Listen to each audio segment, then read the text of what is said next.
Hello students, welcome to दक्षिणा ई classroom. Physical chemistry में जो चैप्टर हम स्टडी कर रहे हैं that is redox reaction and equivalent concept. Last lecture में हमने किसी भी पर्टिकुलर रिडॉक्स रिएक्शन में या एसिड बेस रिएक्शन में या आयनिक रिएक्शन में सब्सटेंसेस का एन फैक्टर निकालना सीखा था। फिर लॉ ऑफ इक्विवेलेंस को यूज करते हुए काफ़ी सारे क्वेश्चन सॉल्व किए थे।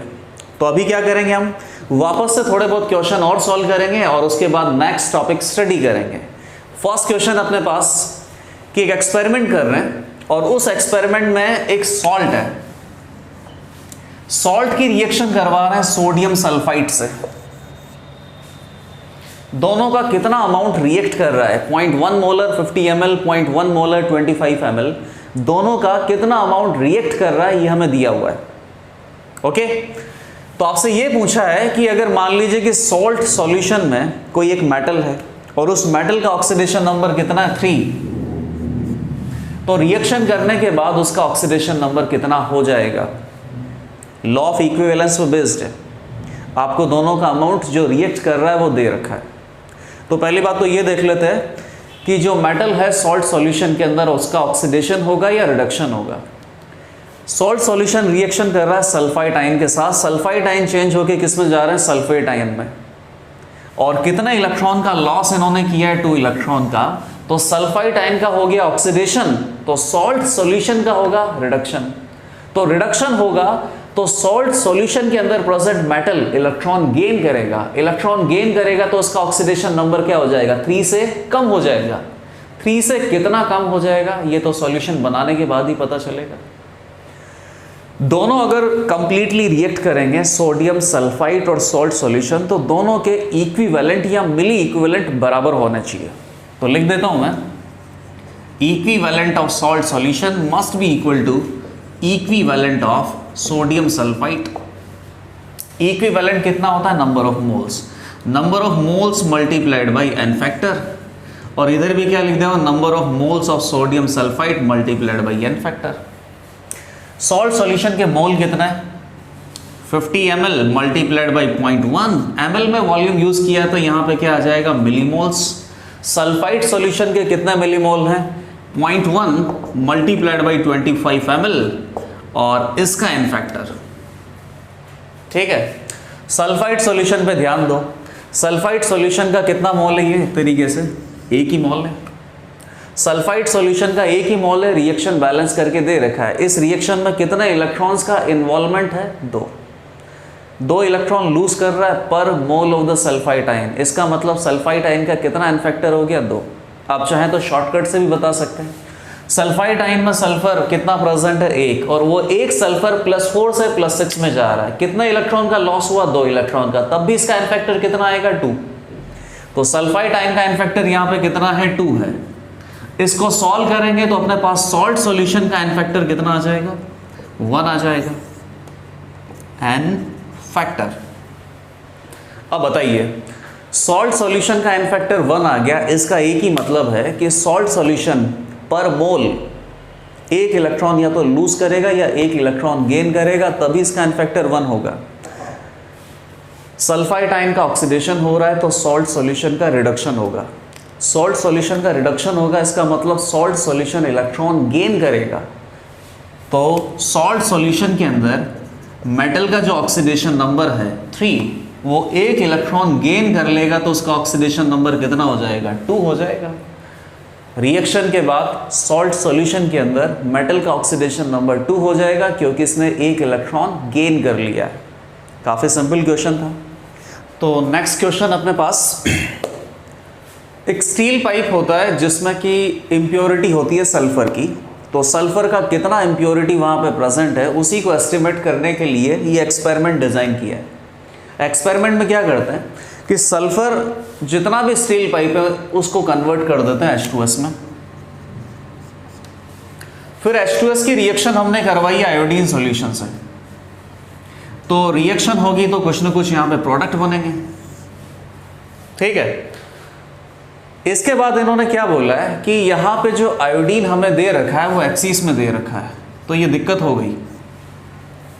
नहीं तो हम यहीं से आंसर निकाल लेते हैं कि जितना आयोडीन का मोल या जितना आयोडीन के इक्विवेलेंट रिएक्शन करेंगे उसके हिसाब से H2S पता चल जाता है, H2S से क्या पता चल जाता है, सल्फर। लेकिन अभी ये इस्तेमाल कर ही नहीं सकते because iodine is given in axis. तो कितना आयोडीन H2S के साथ रिएक्ट कर रहा है और कितना आयोडीन बचा हुआ है नहीं पता। अब यहां पर जो आयोडीन बचा हुआ है लेफ्ट, इसे पता करने के लिए इन्होंने सोडियम थायोसल्फेट के साथ इसका रिएक्शन करवाया, इससे भी क्या बनेंगे, प्रोडक्ट। और इस कंप्लीट एक्सपेरिमेंट से H2S पता कर सकते हैं।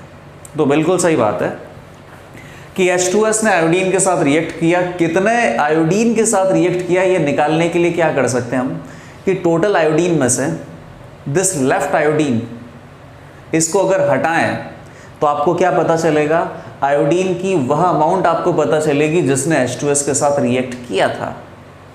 तो इसको कैसे लिख सकता हूं मैं, I2 reacted with H2S is equal to total I2 minus left I2 that has reacted with sodium thiosulphate. हर किसी का अमाउंट आपको दे रखा है, अभी वहां पे प्रोडक्ट लिखूंगा, प्रोडक्ट लिखने के बाद इक्विवेलेंट कॉन्सेप्ट को अप्लाई करेंगे, अप्लाई करने के बाद ये आंसर आ जाएगा अपने पास। तो H2S क्या कर रहा है, आयोडीन के साथ रिएक्ट कर रहा है, आयोडीन के साथ रिएक्ट कर रहा है तो आयोडीन को ये रिड्यूस करेगा, रिड्यूस करेगा तो कहाँ पहुंचाएगा, 0 से -1 में। आयोडीन केवल एक ही इलेक्ट्रॉन ले सकता है, खुद ऑक्सीडाइज होगा तो सल्फर कहाँ चला जाएगा, -2 से 0 में। सल्फर है -2 में, कहाँ चला गया, 0 में। आयोडीन है 0 में, कहाँ चला गया, -1 में। इसके बाद जो भी आयोडीन अपने पास एक्सिस अमाउंट में बचा हुआ है, जो लेफ्ट आयोडीन है, उस लेफ्ट आयोडीन का एस्टिमेशन लगाने के लिए उसकी रिएक्शन करवा रहे हैं सोडियम थायोसल्फेट के साथ। ये जो सोडियम थायोसल्फेट के साथ आयोडीन का रिएक्शन करवाते हैं, ये बहुत इंपॉर्टेंट रिएक्शन है और ये हमें पता ही होना चाहिए। सोडियम थायोसल्फेट यहाँ पे एक रिड्यूसिंग एजेंट है, ये आयोडीन को रिड्यूस करेगा, रिड्यूस करवा के कहाँ पहुँचाएगा, आयोडीन को I- में, और खुद ऑक्सीडाइज हो जाएगा, खुद ऑक्सीडाइज हो जाएगा तो कहाँ पहुँच जाएगा, S4O62- टेट्रा थाइनेट आयन में। आयोडीन का ऑक्सीडेशन स्टेट यहाँ पे कितना है, 0 है, कहाँ पहुँचा देगा, -1 में। सल्फर का ऑक्सीडेशन स्टेट +2.0 और कहाँ पहुँचा देगा, +2.5।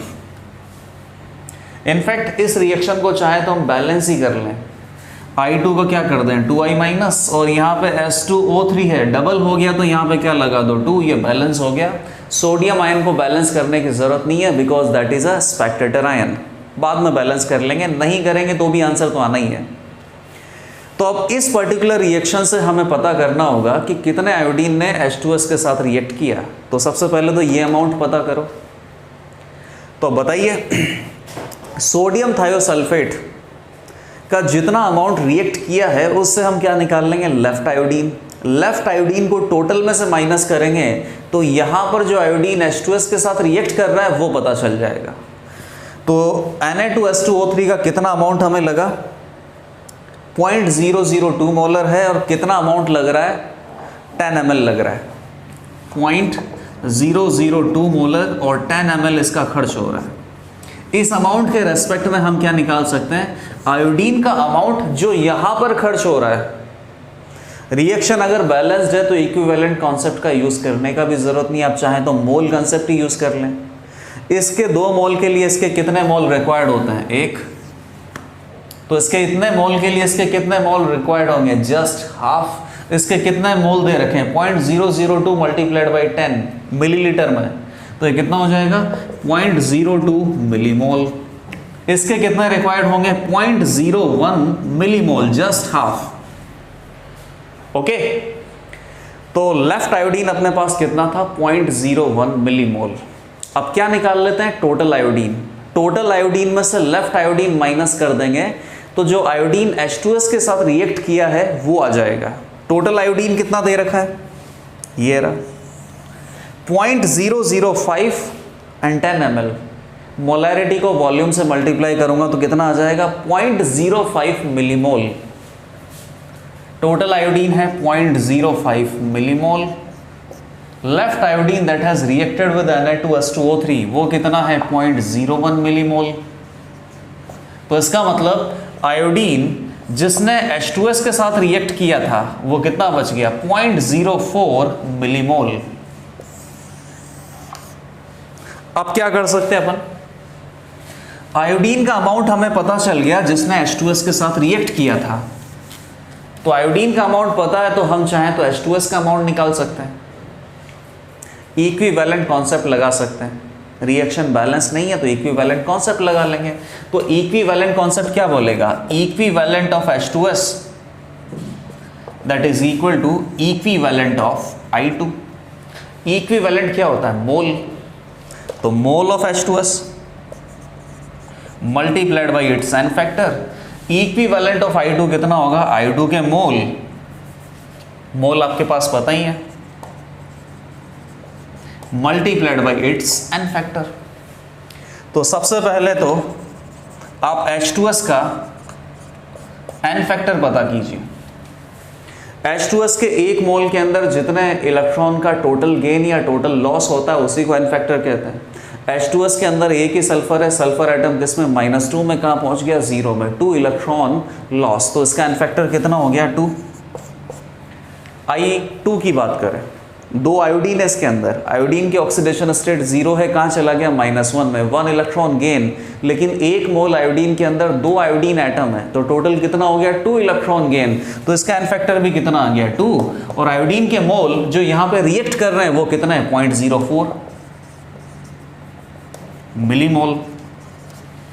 2 से 2 क्रॉस हो गया तो H2S के मोल्स आ गए अपने पास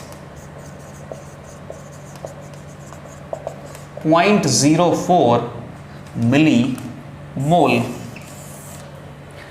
अब सिंपल है, ये H2S हमने कहां से बनाया था, स्टील पाइप के अंदर सल्फर कंटेंट था, उस सल्फर कंटेंट को आपने H2S में कन्वर्ट किया था।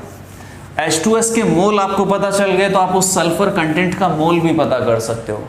इवन ये तो प्रिंसिपल ऑफ एटम कंजर्वेशन से ही हो जाएगा। स्टील पाइप, इसके अंदर क्या है, सल्फर, और ये सारा का सारा सल्फर किस में कन्वर्ट होगा, H2S में। H2S कितना आ गया, 0.04 मिलीमोल। H2S के अंदर भी एक ही सल्फर एटम है, इसका मतलब H2S के जितने भी मोल हैं वो सल्फर के मोल के इक्वल होंगे। तो यहाँ पे सल्फर के मोल कितने होंगे, 0.04 मिलीमोल स्टील पाइप के अंदर। 0.04 मिलीमोल सल्फर का क्या मास आएगा, 0.04 मिलीमोल मल्टीप्लाइड बाई 32 ग्राम। तो कितना हो जाएगा, 32 मल्टीप्लाइड बाई 4, 128, 1.28, और ग्राम नहीं आएगा, कितना हो जाएगा, मिलीग्राम, बिकॉज यहाँ पे क्या लगा हुआ है, मिली लगा हुआ है।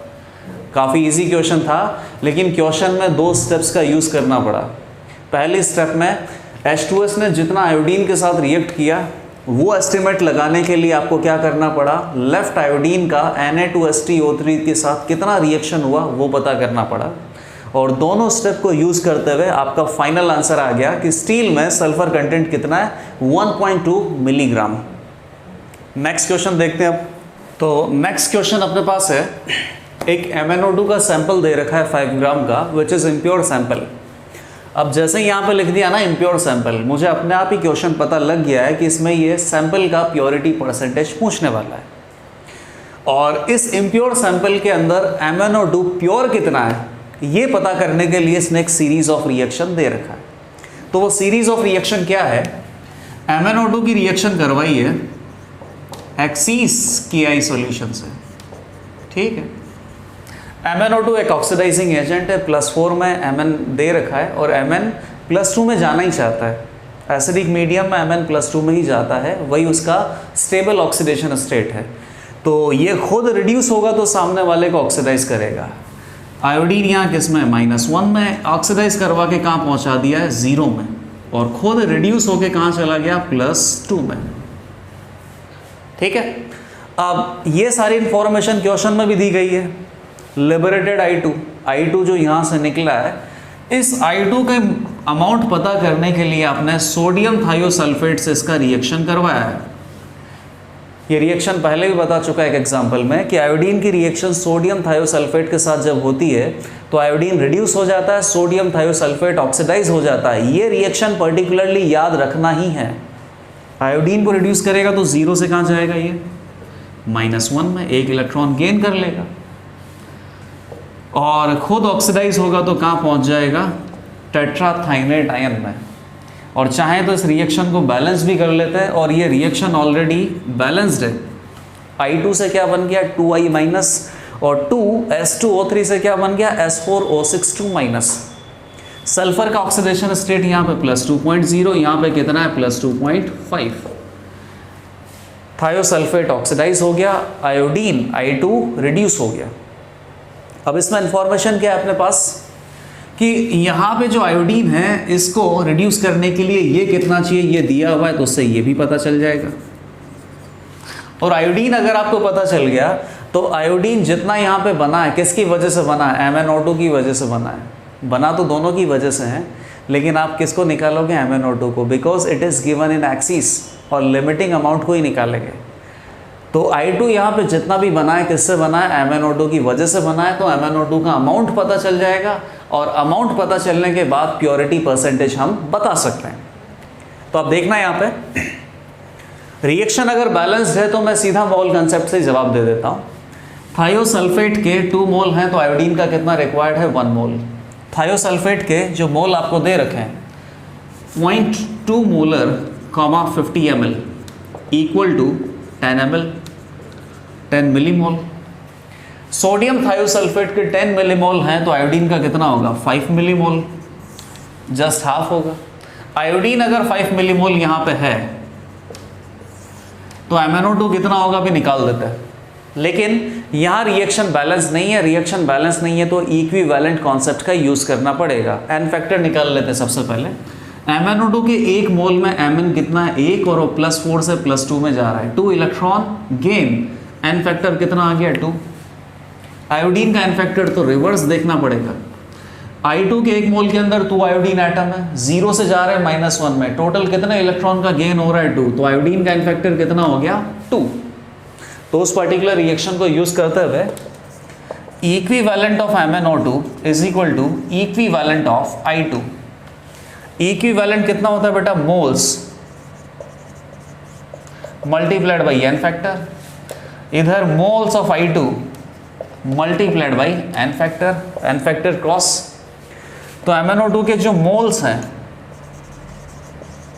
वो आ गए अपने पास 5 मिलीमोल। 5 मिलीमोल का क्या मास होगा, 5 × 10⁻³ मल्टीप्लाइड बाई इसका मॉलिक्यूलर वेट 87 ग्राम। मॉलिक्यूलर मास पता, सॉरी टोटल जो MnO2 का सैंपल है उसके अंदर MnO2 कितना है उसका अमाउंट पता लग गया है। प्योरिटी परसेंटेज बताना है। प्योरिटी परसेंटेज होगा pure MnO2 divided by impure MnO2 multiplied by 100। Percentage purity, pure MnO2 है डिवाइडेड बाई इम्प्योर, सैंपल था 5 ग्राम का, मल्टीप्लाइड बाई 100। तो यहाँ से प्योरिटी परसेंटेज कितना आ गया, 8.7%। नेक्स्ट जो हम डील कर रहे हैं, अभी हमें क्या देखना है कि इक्विवेलेंट कॉन्सेप्ट जो हम यूज़ कर रहे हैं इसका कुछ लिमिटेशन भी है। इस इक्विवेलेंट कॉन्सेप्ट को बहुत ही कॉशन के साथ यूज़ करना चाहिए, बहुत ही एक्यूरेसी के साथ यूज़ करना चाहिए, नहीं तो ये आंसर आपको गलत भी लाके दे सकता है। जैसे कि एक पर्टिकुलर लिमिटेशन है वो बहुत ही बड़ा है, वो लिमिटेशन देखना, लिमिटेशन ऑफ इक्विवेलेंट कॉन्सेप्ट। तो जैसे मान लो कि एक एग्जांपल लिया जाए वाटर का ना, वाटर किसी रिएक्शन में यूज़ हो रहा है, किसी एक रिएक्शन में नहीं मल्टीपल रिएक्शन में यूज़ हो रहा है। लेट अस से कि वाटर का मैंने लिया है 5 मोल, तो 5 मोल वाटर कितना होगा, 5 × 18 ग्राम दैट इज़ 90 ग्राम। वाटर 5 मोल है या 90 ग्राम है एक ही बात है, और कितनी भी नंबर ऑफ रिएक्शंस में आप इसे यूज़ करें ये अमाउंट चेंज नहीं होगा, रिएक्शन डिपेंडेंट नहीं है ये। एक रिएक्शन में अगर 90 ग्राम है तो दूसरे में भी वाटर का जो वेट है वो 90 ग्राम ही होगा। Moles and weight both are fixed. लेकिन अगर इक्विवेलेंट की बात करें तो इक्विवेलेंट कितने होते हैं बेटा, moles multiplied by N factor. Equivalent है ना, एन फैक्टर पे डिपेंडेंट होता है। Equivalent is a dependent variable. तो नंबर ऑफ रिएक्शंस में आपके मोल तो सेम है, लेकिन नंबर ऑफ रिएक्शन में अगर सब्सटेंस के n फैक्टर चेंज हो गए तो उसके इक्विवेलेंट भी क्या होंगे, चेंज हो जाएंगे। इसीलिए इक्विवेलेंट को क्या बोलेंगे अपन, डिपेंडेंट वेरिएबल। और इसीलिए अगर किसी पर्टिकुलर रिएक्शन में से,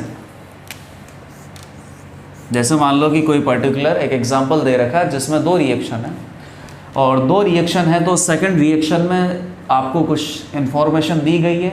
इस इन्फॉर्मेशन को यूटिलाइज करते हुए, सॉल्व करते हुए, यहाँ से जो भी इन्फॉर्मेशन मिलती है आप उसे रिएक्शन नंबर 1 में यूज़ करने वाले। तो यहाँ से जो भी आपको इन्फॉर्मेशन मिलती है ना, उसको आप इक्विवेलेंट्स की टर्म में कैरी मत करना, क्योंकि इक्विवेलेंट की टर्म में कैरी करके और यहाँ पे यूटिलाइज करोगे आप उसे, तो आंसर गलत आने वाला है। क्योंकि इक्विवेलेंट एक डिपेंडेंट वेरिएबल है। सब्सटेंस का एन फैक्टर इस पर्टिकुलर रिएक्शन में अलग हो सकता है और इस पर्टिकुलर रिएक्शन में अलग हो सकता है। इसीलिए कभी भी इंफॉर्मेशन अगर आपको कैरी करनी है एक रिएक्शन से दूसरी रिएक्शन तक, तो मोल की टर्म्स में ही कैरी करना है, इक्विवेलेंट की टर्म में नहीं करना है। अच्छा, आंसर कब सही आ सकता है? एक ही कंडीशन में सही आ सकता है कि जिस सब्सटेंस के इक्विवेलेंट आप कैरी कर रहे हो ना, उसके लिए इन दोनों पर्टिकुलर रिएक्शंस में एन फैक्टर सेम हो, तब आंसर सही आ जाएगा। लेकिन ऐसा होना ज़रूरी नहीं है। लक पे काम नहीं करना है, साइंस पे काम करना है अपन को। पूरा श्योरिटी होना चाहिए कि अपना आंसर सही आ रहा है। एक एग्जाम्पल दिखाता हूँ मैं आपको, हाइपोथेटिकल सा एग्जाम्पल है और आपको समझ में आएगा कि क्यों हमें इक्विवेलेंट कैरी नहीं करना है। इक्विवेलेंट कॉन्सेप्ट का यही एक नुकसान है।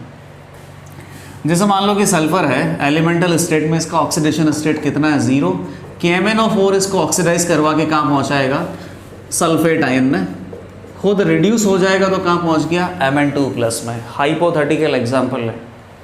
Now this sulphate ion is reduced by iodide ions, तो ये बन जाएगा सल्फाइट आयन और ये खुद बन जाएगा ऑक्सीडाइज होके I2 तक। अब आपको क्या करना है, इस रिएक्शन का डेटा उस रिएक्शन तक कैरी करके एक रिलेशन बनाना है और क्या वो रिलेशन सही है या नहीं है ये वेरीफाई करना है। तो एक बात बताना, सल्फेट आयन यहाँ पे जितना आयोडीन के साथ रिएक्ट करेगा और सल्फेट आयन यहाँ पे जितना KMnO4 के साथ रिएक्ट करेगा, उन दोनों से हम एक रिलेशन KMnO4 और I- के बीच में बता सकते हैं। तो सबसे पहले तो अगर मैं यहाँ से रिलेशन देखूँ, equivalent of sulphate ion must be equal to equivalent of I-।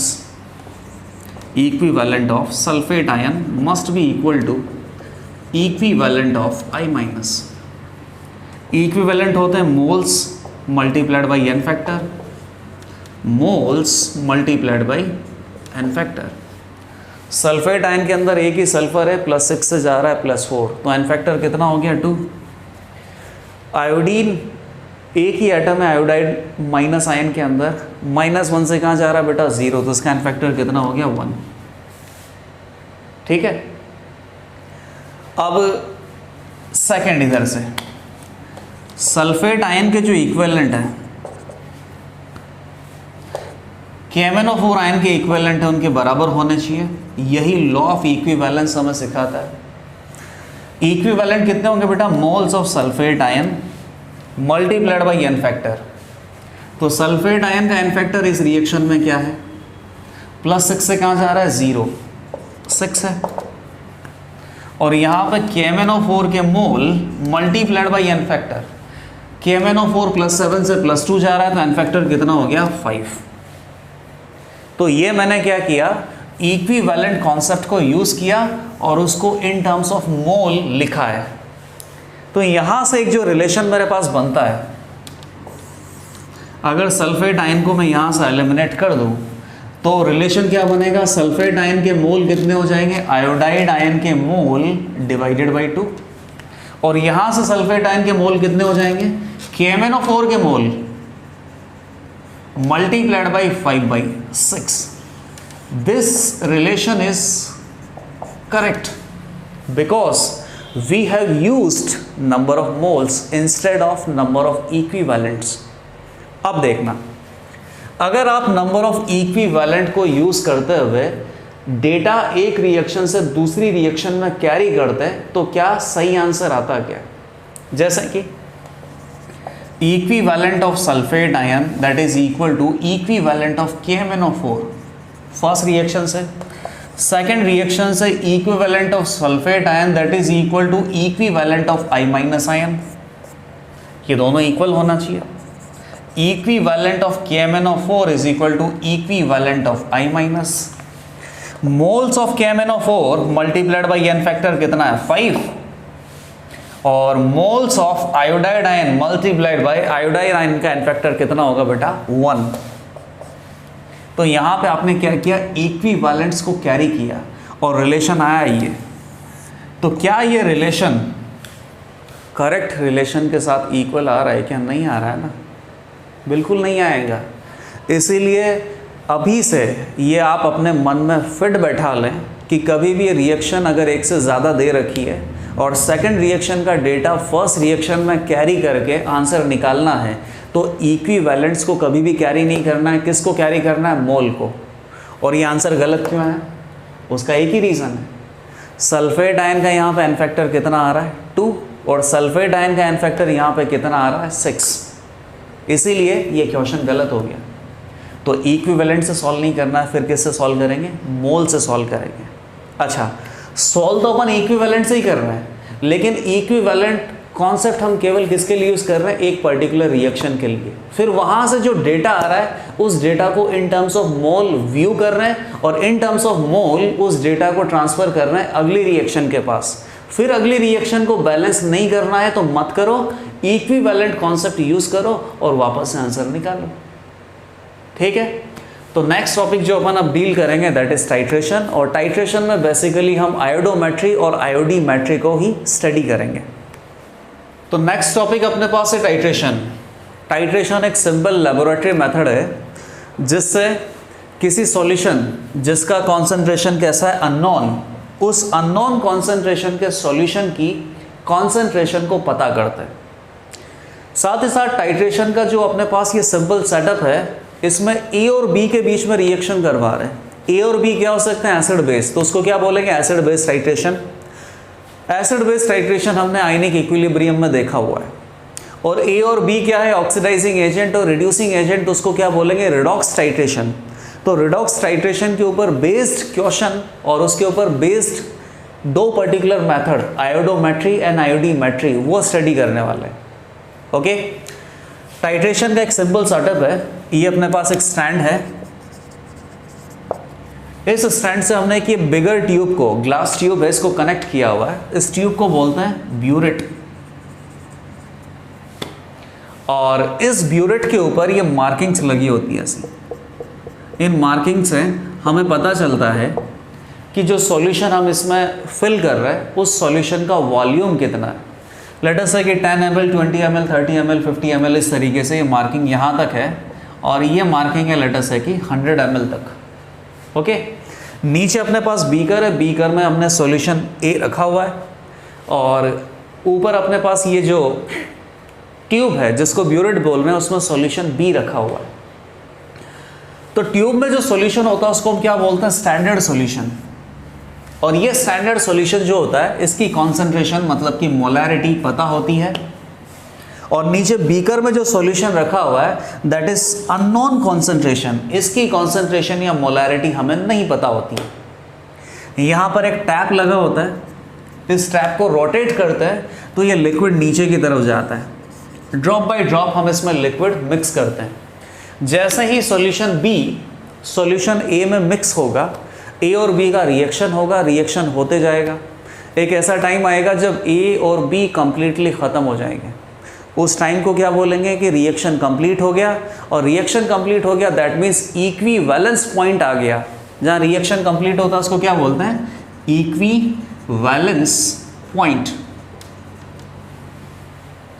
इस पॉइंट का पता हमें कैसे चलेगा? तो उसका भी एक मेथड होता है कि यहाँ पर अननोन कॉन्सेंट्रेशन का जो सॉल्यूशन है ए, इसके साथ एक इंडिकेटर को मिक्स कर दिया जाता है, और जैसे ही इक्विवेलेंस पॉइंट आता है इंडिकेटर अपना कलर चेंज करता है, और जैसे ही हमें ये पता चलता है इस टैप को हम क्लोज कर देते हैं ताकि और यहाँ पर सॉल्यूशन बी सॉल्यूशन ए में मिक्स ना हो। ओके, ए और बी के बीच में रिएक्शन होने से क्या बन गया? प्रोडक्ट। ए नीचे अपने पास यहाँ पे इसका वॉल्यूम जो है वो नॉन है, बी का वॉल्यूम हमें पता नहीं है और बी की कॉन्सेंट्रेशन हमें पता है। तो जैसे मान लो कि शुरुआत में बी यहाँ तक फिल था, ड्रॉप बाय ड्रॉप बी ए के अंदर मिक्स होता गया और जैसे ही इक्विवेलेंस पॉइंट आया, जैसे ही इंडिकेटर ने अपना कलर चेंज किया, उस टाइम पे मैंने नोटिस किया कि लेवल यहाँ तक आ चुका था, लेट अस से कि 90 ml तक आ चुका था। तो लेवल 100 ml से गिर के कहाँ चला गया, 90 ml तक। इसका मतलब 10 ml of solution B is utilised. तो इस सॉल्यूशन बी का भी हम वॉल्यूम पता कर सकते हैं, लेकिन वॉल्यूम पता करने के लिए क्या करना पड़ेगा, टाइट्रेशन करना पड़ेगा। अब आपको क्या करना है, इस अननोन कॉन्सेंट्रेशन का जो सॉल्यूशन है उसकी कॉन्सेंट्रेशन पता करनी है। तो सिंपल है, ए और बी रिएक्ट कर रहे हैं तो ए और बी का इक्विवेलेंट कॉन्सेप्ट के अकॉर्डिंग इक्विवेलेंट इक्वल होने चाहिए। Equivalent of A must be equal to equivalent of B. Equivalent कितने होंगे, moles of A multiplied by N factor. A का एन फैक्टर अपने पास कितना है, n1, moles of B multiplied by N factor n2। Moles of A कितना होगा, molarity of A multiplied by volume of A. Similarly moles of B क्या होगा, molarity of B multiplied by volume of B multiplied by n2। n1 और n2 आपको पता है। Similarly आपको solution ए का मोलैरिटी नहीं पता है, लेकिन उसका वॉल्यूम पता है। सॉल्यूशन बी जो ऊपर है, जिसको स्टैंडर्ड सॉल्यूशन बोलते हैं, उस स्टैंडर्ड सॉल्यूशन की कॉन्सेंट्रेशन मतलब मोलैरिटी पता है और टाइट्रेशन करने के बाद उसका वॉल्यूम भी पता है। तो इस इक्वेशन में केवल एक ही वेरिएबल है, सॉल्व करेंगे तो अननोन कॉन्सेंट्रेशन का जो सॉल्यूशन है उसकी कॉन्सेंट्रेशन भी हमें पता चल जाएगी। This is a standard procedure of titration. अब इसमें एक इंपॉर्टेंट पॉइंट ये देखिए कि जो ये ब्यूरेट है, that means this bigger tube, इस बिगर ट्यूब में हम कौन सा सॉल्यूशन रखते हैं, तो सॉल्यूशन का नाम क्या लिखा हुआ है, स्टैंडर्ड सॉल्यूशन। और इस स्टैंडर्ड सॉल्यूशन की जो कॉन्सेंट्रेशन है वो कैसी होती है, नॉन। मतलब आपको इसका कॉन्सेंट्रेशन पता है, 2 मोलर, 3 मोलर, 5 मोलर, 0.5 मोलर जो भी है। स्टैंडर्ड सॉल्यूशन इस ब्यूरेट में जो इंसर्ट करते हैं वो दो टाइप के होते हैं। एक होता है प्राइमरी स्टैंडर्ड सॉल्यूशन, एक होता है secondary standard solution.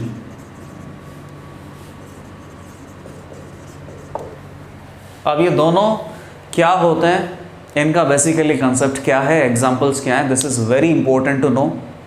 Primary standard solution अपन बोलते हैं क्योंकि कोई ऐसा सब्सटेंस, कोई भी substance which is obtained in pure form.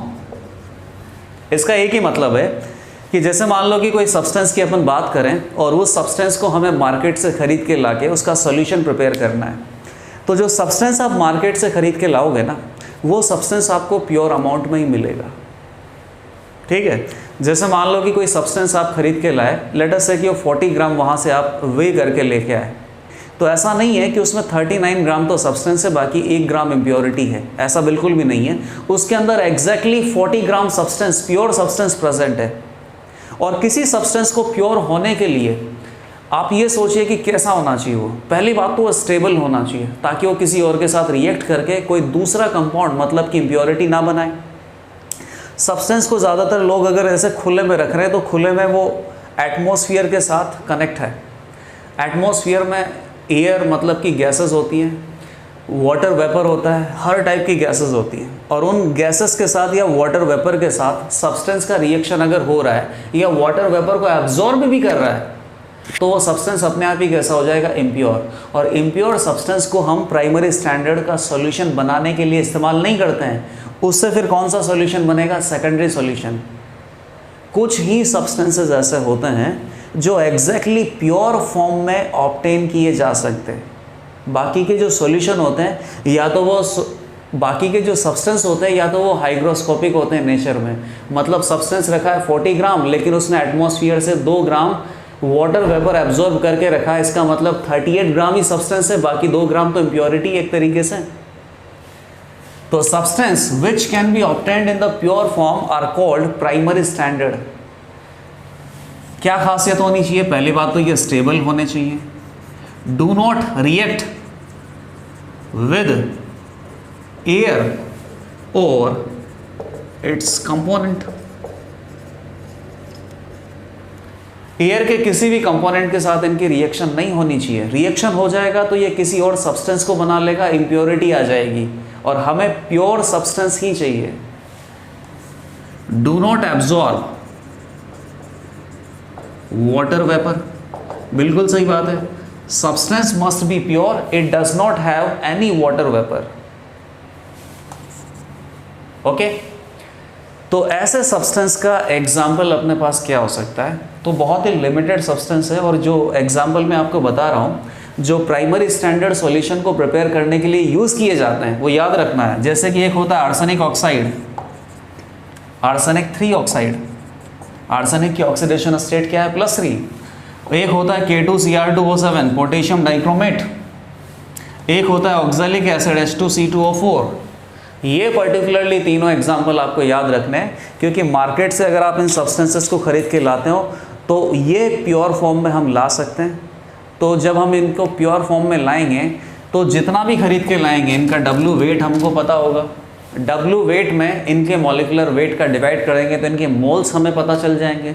उस मोल को 1 लीटर सॉल्यूशन में अगर मिक्स कर देंगे या 2 लीटर सॉल्यूशन में मिक्स कर देंगे तो इनकी मोलैरिटी पता हो चल जाएगी, और ये मोलैरिटी एग्जैक्ट वैल्यू होगा, इसमें कोई गलती नहीं होगी।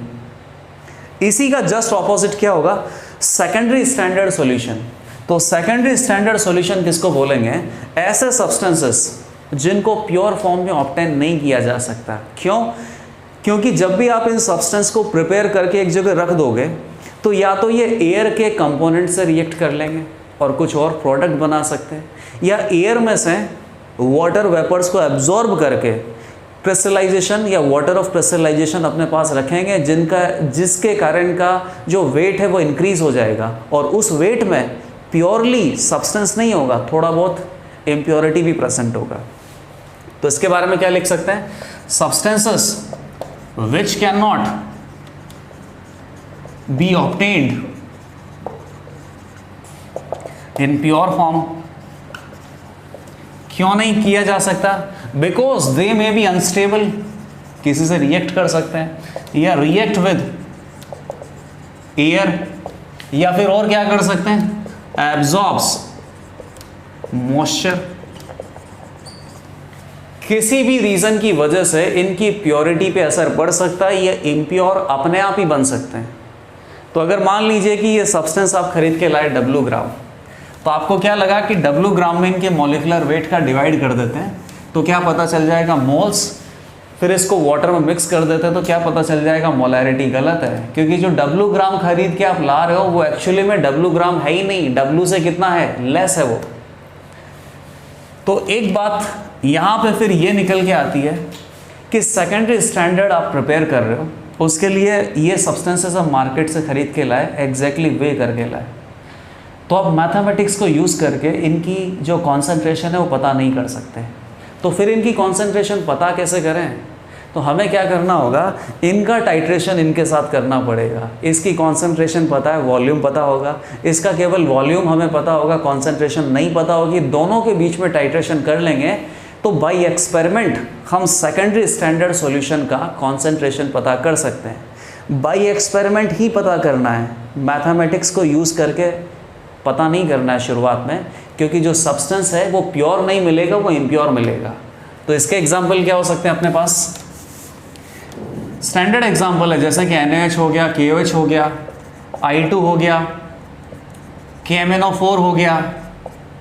ये सारे एग्जाम्पल आपको याद रखने हैं, और ये सारे एग्जाम्पल अपने पास सेकेंडरी स्टैंडर्ड सॉल्यूशन के।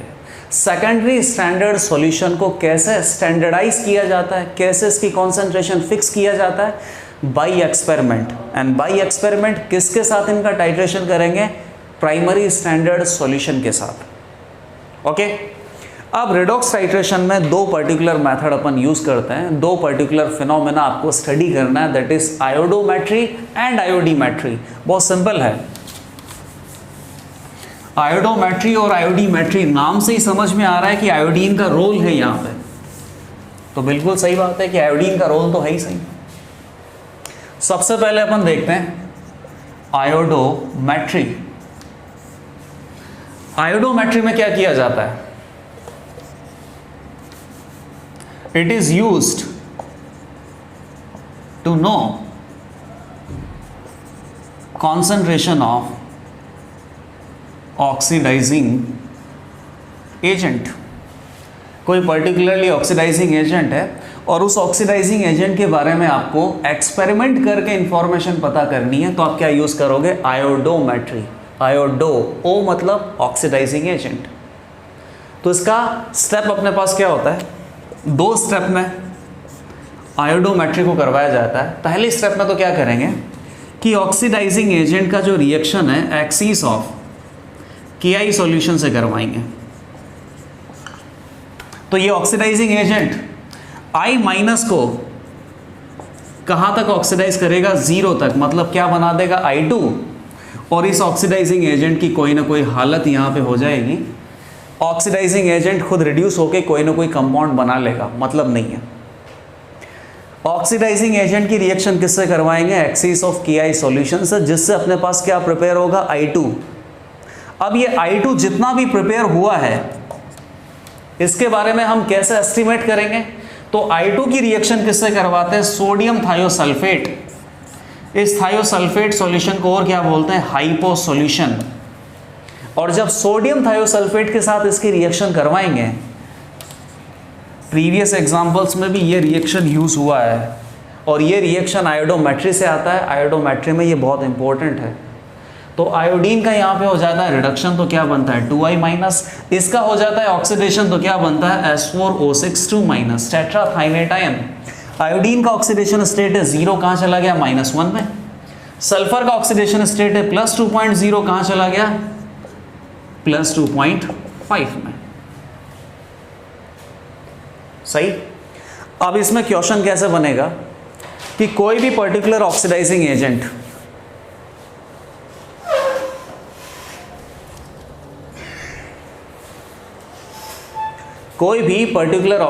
एजेंट की कॉन्सेंट्रेशन आपको पता करनी है, या मोलैरिटी पता करना है, या वॉल्यूम पता करना है, तो आप उसकी रिएक्शन किससे करवाते हो? KI सॉल्यूशन के साथ, जिससे बन जाता है I2। अब I2 कितना बना ये नहीं पता है। इस I2 को कंप्लीटली रिएक्ट करवाने के लिए कितना हाइपो सॉल्यूशन चाहिए वो दिया होता है। तो इस हाइपो सॉल्यूशन के अमाउंट से अपन क्या निकाल सकते हैं? I2 का अमाउंट। और I2 के अमाउंट से क्या निकाल सकते हैं? ऑक्सीडाइजिंग एजेंट का अमाउंट। और जितने भी ऑक्सीडाइजिंग एजेंट आपको दे रखे होंगे वो सारे के सारे ऑक्सीडाइजिंग एजेंट क्या करेंगे? I माइनस को कहां तक ऑक्सीडाइज करवाएंगे? I2 तक। और I2 का एस्टिमेशन करने के लिए हाइपो सॉल्यूशन से ही रिएक्शन करवाना है। तो 2 स्टेप में हमें आयोडोमेट्री को पढ़ना है। अब यहां पे देखिए कि ऑक्सीडाइजिंग एजेंट हमेशा क्या कर रहा है? I माइनस को ऑक्सीडाइज करवा के कहां पहुंचा रहा है? I2 तक। दैट मीन्स -1 से क्या ऑक्सीडेशन स्टेट जा रही है? 0। और ऑक्सीडाइजिंग एजेंट्स के अपने पास एग्जाम्पल क्या हो सकते हैं? कौन कौन से ऑक्सीडाइजिंग एजेंट आ सकते हैं वो भी हम देख लेते हैं। मोस्टली ये जो आयोडोमेट्री की रिएक्शन है ये हम किस में करेंगे? एसिडिक मीडियम में। और साथ ही साथ ऑक्सीडाइजिंग एजेंट क्या क्या होंगे वो मैं लिख देता हूँ। इसको ऑक्सीडाइज करने के बाद वो खुद रिड्यूस हो जाएंगे, खुद रिड्यूस होके कहाँ तक पहुँचेंगे वो भी लिखेंगे, ये याद रहेगा हमें। जैसे मान लीजिए कि कोई भी ऑक्सीडाइजिंग एजेंट क्या होता है जिसमें एलिमेंट उनकी हाईएस्ट ऑक्सीडेशन स्टेट में प्रेजेंट हो, या ऑक्सीडाइजिंग एजेंट क्या होता है जो इलेक्ट्रॉन को खाए। ठीक है, तो स्टैंडर्ड अपने पास ऑक्सीडाइजिंग एजेंट क्या आ सकता है? जैसे कि Cu2+, कॉपर सल्फेट हो सकता है, KMnO4 मतलब कि MnO4-, K2Cr2O7 डाइक्रोमेट आयन हो सकता है, क्लोरीन हो सकता है, AsO3 हो सकता है, ClO- हो सकता है। और भी कोई एग्जाम्पल आपको पता है? जैसे कि SN4+ हो सकता है। ये सारे के सारे एग्जाम्पल हैं ऑक्सीडाइजिंग एजेंट के। ये आयोडीन को ऑक्सीडाइज करवा के खुद रिड्यूस होंगे। तो कॉपर 2+ से कहाँ जाना चाहता है? कॉपर प्लस में। MnO4- +7 से कहाँ जाना चाहता है? +2 में। क्रोमियम +3 में। क्लोरीन क्लोरीन आयोडीन का इलेक्ट्रॉन खा के कहाँ जाएगा, क्लोरीन माइनस में। आर्सेनिक किस में दे रखा है यहाँ पे, +5 में, और आर्सेनिक किस में चला जाएगा, +3 में। EsO3 3-। क्लोरीन किस में दे रखा है, +1 में। क्लोरीन +1 में रहना नहीं चाहता है क्योंकि क्लोरीन एक ऑक्सीडाइजिंग एजेंट होता है, क्लोरीन इलेक्ट्रॉन खाना चाहता है। क्लोरीन इलेक्ट्रॉन खा के कहाँ चला जाएगा, क्लोरीन माइनस में। SN4+, कार्बन का भाई है, 2 ऑक्सीडेशन स्टेट होती है, +4 और +2, तो SN4+, 2 इलेक्ट्रॉन एक्सेप्ट करके कहाँ जाना चाहता है, SN2+ में। तो ये कुछ पर्टिकुलरली ऑक्सीडाइजिंग एजेंट है अपने पास जो I- को ऑक्सीडाइज करवा के I2 तक पहुंच जाएंगे और खुद रिड्यूस होके कहाँ तक पहुंचेंगे ये आपके पास सामने लिखा हुआ है। ठीक है, अब किस तरीके से अपन ऑक्सीडाइजिंग एजेंट का कॉन्सेंट्रेशन पता करेंगे, इक्विवेलेंट कॉन्सेप्ट को यूज करना है, सिंपल है। Equivalent of hypo solution must be equal to equivalent of I2। Equivalent of I2 must be equal to equivalent of oxidising agent. 2 step में आयोडोमेट्री के कोई भी क्वेश्चन सॉल्व कर सकते हैं। जैसे कि क्वेश्चन लेते हैं अपन, बहुत सिंपल क्वेश्चन होगा और कोई भी ऑक्सीडाइजिंग एजेंट हम यहाँ पे चूज कर सकते हैं। जैसा कि मान लो कि K2Cr2O7 ही चूज कर लेते हैं ना, तो लिखते हैं व्हाट वॉल्यूम पता करना चाहते हैं ऑफ 0.1 मोलर K2Cr2O7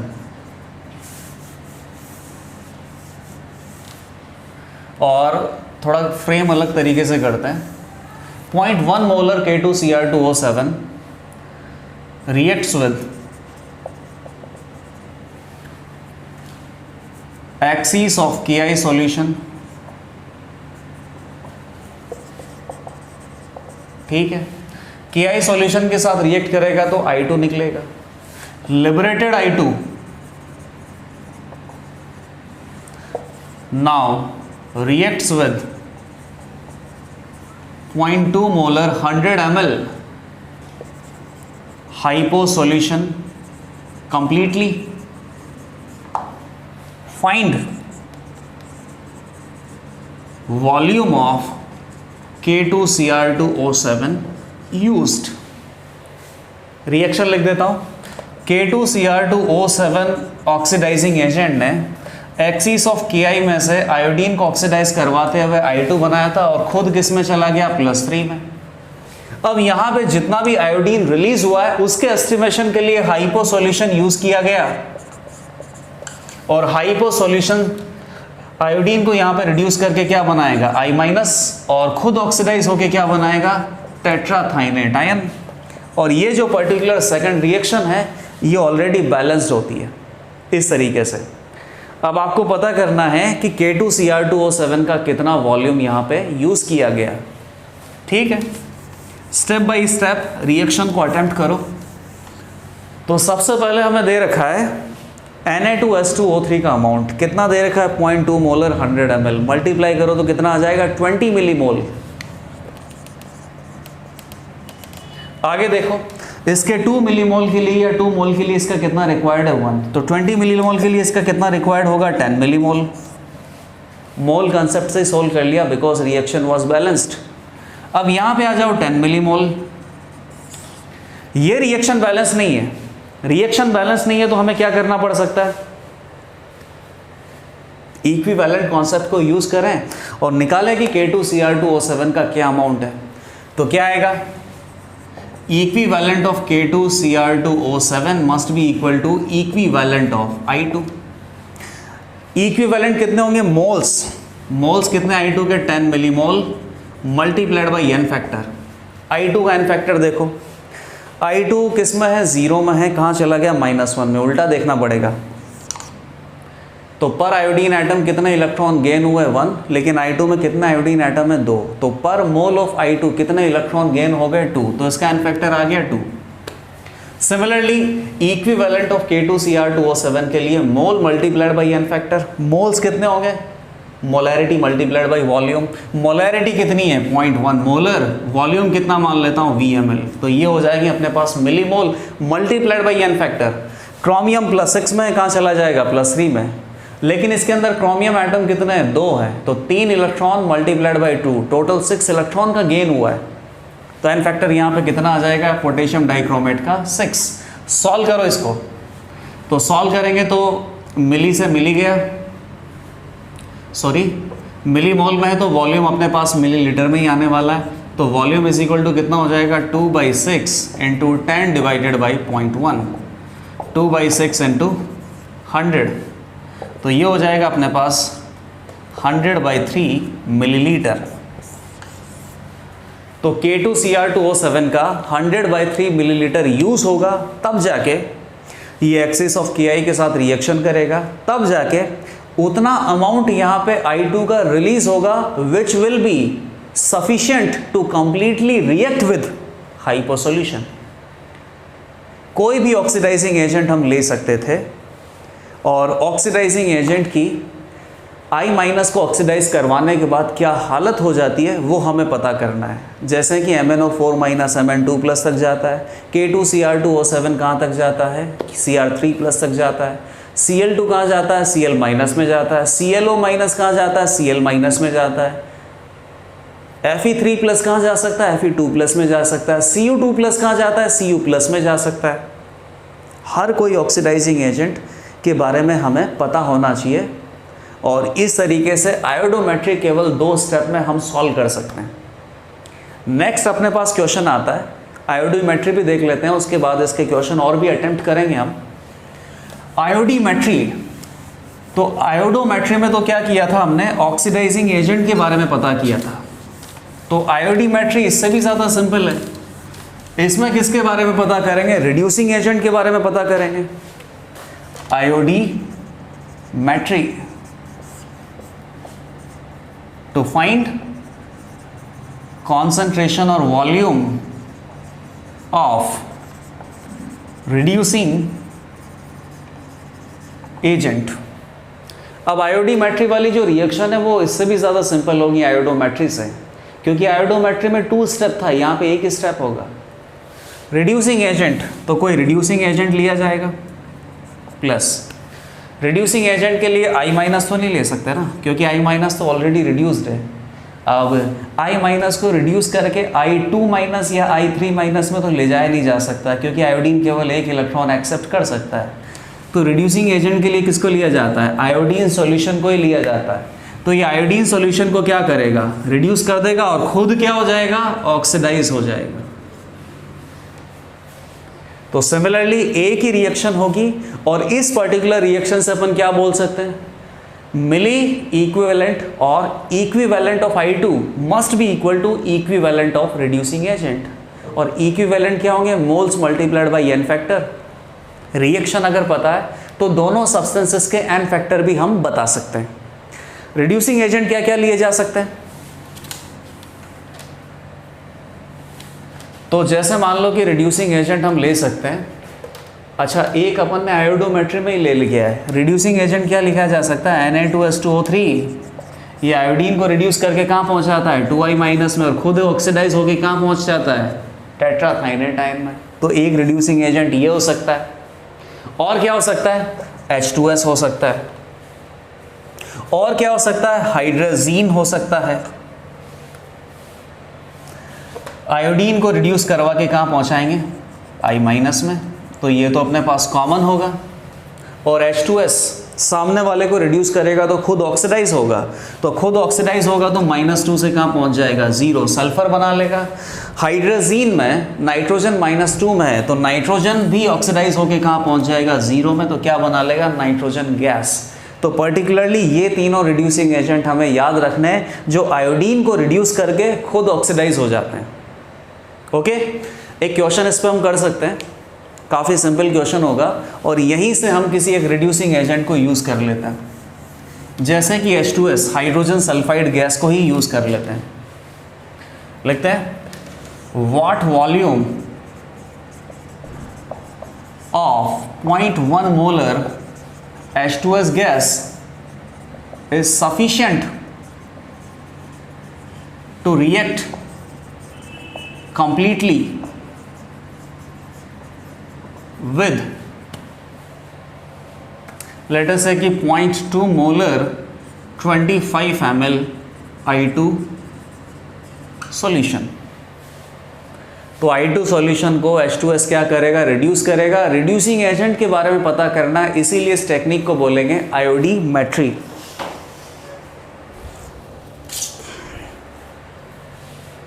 इक्वेशन लिख देते हैं, H2S प्लस I2 को रिड्यूस करेगा तो कहाँ पहुँचाएगा 2I माइनस, खुद ऑक्सीडाइज होगा तो कहाँ पहुँचेगा 0 में। I2 का इनफैक्टर कितना होगा, 0 से -1 चला गया, एक इलेक्ट्रॉन का गेन किया, लेकिन इसमें आयोडीन एटम 2 हैं तो एन फैक्टर आ जाएगा 2। यहाँ पर सल्फर एक ही है, सल्फर किस में -2 में, -2 से चला गया 0 में, 2 इलेक्ट्रॉन का लॉस कर दिया, तो इसका एन फैक्टर भी कितना है 2 है। तो ये तो कुछ ज़्यादा ईजी हो गया, दोनों के एन फैक्टर ही 2 है। अब क्या लिखेंगे, equivalent of H2S is equal to equivalent of I2। Equivalent क्या होंगे, moles of H2S multiplied by 2, इधर moles of I2 multiplied by 2। H2S के मोल क्या होंगे, वॉल्यूम मल्टीप्लाइड बाई मोलैरिटी, तो वॉल्यूम ले लेते हैं मिलीलीटर में, मोलैरिटी 0.1 मोलर, तो ये आ जाएंगे मिलीमोल। और आयोडीन का अपने पास क्या है 0.2 मोलैरिटी, और वॉल्यूम कितना है 25 मिलीलीटर। सॉल्व करेंगे तो ये वॉल्यूम मिलीलीटर में कितना आ जाएगा 50 ml। सिंगल स्टेप क्वेश्चन था, रिड्यूसिंग एजेंट के बारे में पता करना है, इसीलिए इस टेक्निक को बोलेंगे आयोडीमेट्री। आज का लेक्चर इधर ही ख़त्म होता है, और नेक्स्ट लेक्चर में हम टाइट्रेशन के कुछ और क्वेश्चन सॉल्व करेंगे, और टाइट्रेशन के जो क्वेश्चन होंगे उसमें या तो आयोडोमेट्री के क्वेश्चन होंगे या फिर आयोडीमेट्री के क्वेश्चन होंगे। ओके।